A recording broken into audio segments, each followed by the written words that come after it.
अथातो भक्ति जिज्ञासा। यह सुबह, यह वृक्षों में शांति, पक्षियों की चहचहाहट, या कि हवाओं का वृक्षों से गुजरना, पहाड़ों का सन्नाटा, या कि नदियों का पहाड़ों से उतरना, या सागरों में लहरों की हलचल, नाद, या आकाश में बादलों की गड़गड़ाहट, यह सभी ओंकार है। ओंकार का अर्थ है सार ध्वनि, समस्त ध्वनियों का सार। ओंकार कोई मंत्र नहीं, सभी छंदों में छिपी हुई आत्मा का नाम है। जहां भी गीत है वहां ओंकार है, जहां भी वाणी है वहां ओंकार है, जहां भी ध्वनि है वहां ओंकार है। और ये सारा जगत ध्वनियों से भरा है। इस जगत की उत्पत्ति ध्वनि में है, इस जगत का जीवन ध्वनि में, और इस जगत का विसर्जन भी ध्वनि में। ओम से सब पैदा हुआ, ओम में सब जीता, ओम में सब एक दिन लीन हो जाता है। जो प्रारंभ है वही अंत है, और जो प्रारंभ है और अंत है वही मध्य भी है। मध्य अन्यथा कैसे होगा? इंजील कहती है प्रारंभ में ईश्वर था, और ईश्वर शब्द के साथ था, और ईश्वर शब्द था, और फिर उसी शब्द से सब निष्पन्न हुआ। वह ओंकार की ही चर्चा है। मैं बोलूं तो ओंकार है, तुम सुनो तो ओंकार है, हम मौन बैठे तो ओंकार है। जहां लयबद्धता है वही ओंकार है। सन्नाटे में भी स्मरण रखना, जहां कोई नाद नहीं पैदा होता वहां भी छुपा हुआ नाद है। मौन का संगीत, शून्य का संगीत। जब तुम चुप हो तब भी तो एक गीत झरझर बहता है। जब वाणी निर्मित नहीं होती तब भी तो सूक्ष्म में छंद बंधता है, अप्रगट है, अव्यक्त है, पर है तो सही। तो शून्य में भी और शब्द में भी ओंकार निमज्जित है। ओंकार ऐसा है जैसे सागर, हम ऐसे हैं जैसे सागर की मछली।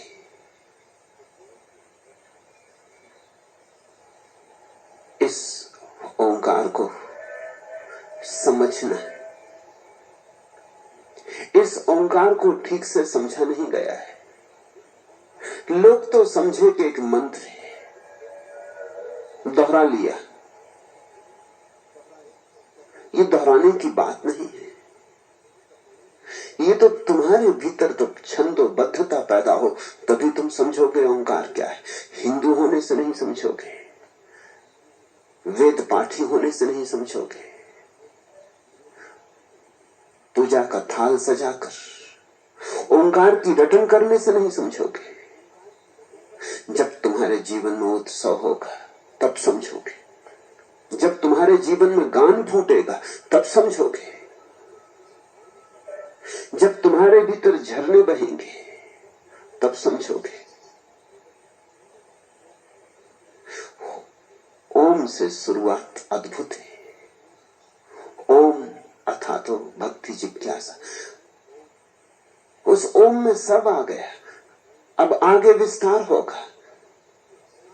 जो जानते हैं उनके लिए ओम में सब कह दिया गया, जो नहीं जानते उनके लिए बात फैला के कहनी होगी। अन्यथा शास्त्र पूरा हो गया ओंकार पर। ओंकार बनता है 3 ध्वनियों से, आ, उ, मा। ये 3 मूल ध्वनियां हैं। शेष सभी ध्वनियां इन्हीं ध्वनियों के प्रकारांतर से भेद है। यही असली त्रिवेणी है, आ, उ, मा। यही त्रिमूर्ति है। यही शब्द ब्रह्म के 3 चेहरे हैं। सब शास्त्र आ, उ, मा में समाहित हो गए। हिंदुओं के हों कि मुसलमानों के, कि ईसाइयों के, बौद्धों के, कि जैनों के, भेद नहीं पड़ता। जो भी कहा गया है अब तक और जो नहीं कहा गया, सब इन 3 ध्वनियों में समाहित हो गया है। ओम कहा तो सब कहा, ओम जाना तो सब जाना। इसलिए वेद घोषणा करते हैं कि जिसने ओंकार को जान लिया, उसे जानने को कुछ और शेष नहीं रहा। निश्चित ही ये उस ओंकार की बात नहीं है जो तुम अपने पूजा गृह में बैठ के दोहरा लेते हो।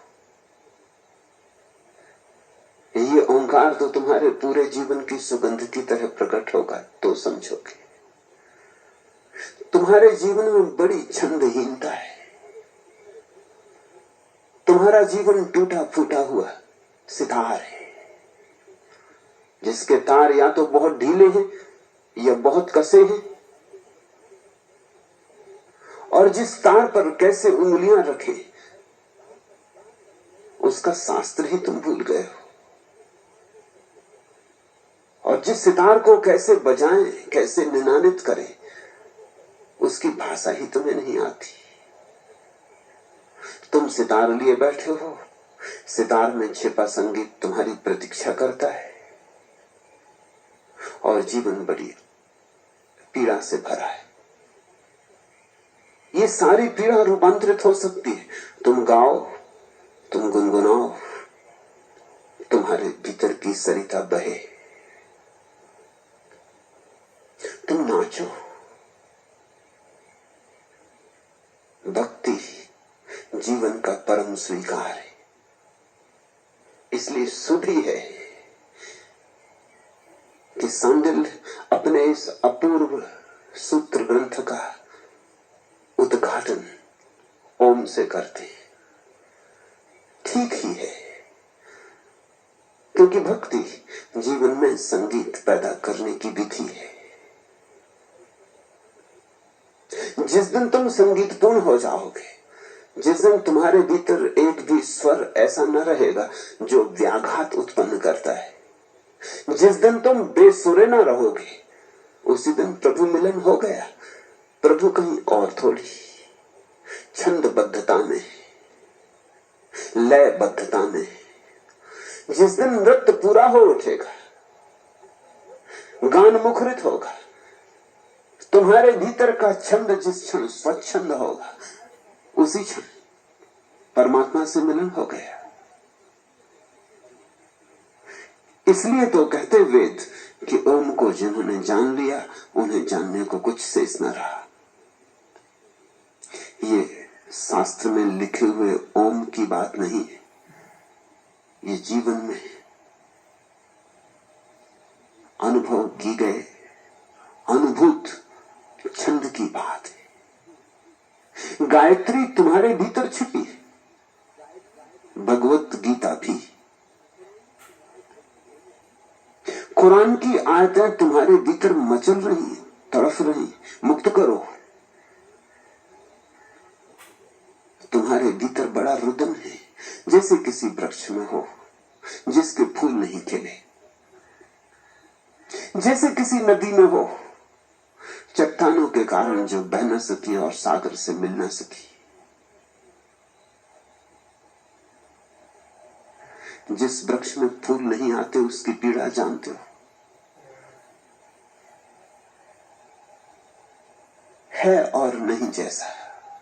जब तक फूल ना आए और जब तक सुगंध छिपी है जो बड़ी प्राणों में, जड़ों से जो मुक्त होना चाहती है, जो पक्षी बन के उड़ जाना चाहती आकाश में, जो पंख फैलाना चाहती है, जो चांद तारों से बात करना चाहती है। बहुत दिन हो गए कारागृह में जड़ों की पड़े पड़े, जो छूट जाना चाहती है सब जंजीरों से।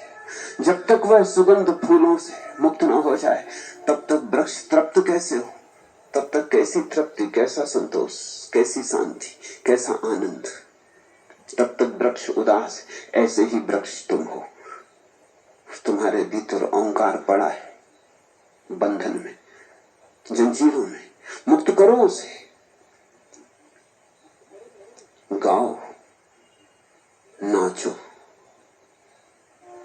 ऐसे नाचो कि नाचने वाला मिट जाए और नाच ही रह जाए। उस क्षण पहचान होगी ओंकार से। ऐसे गाओ कि गायक न बचे, गीत ही रह जाए। उस क्षण तुम भगवत गीता हो गए।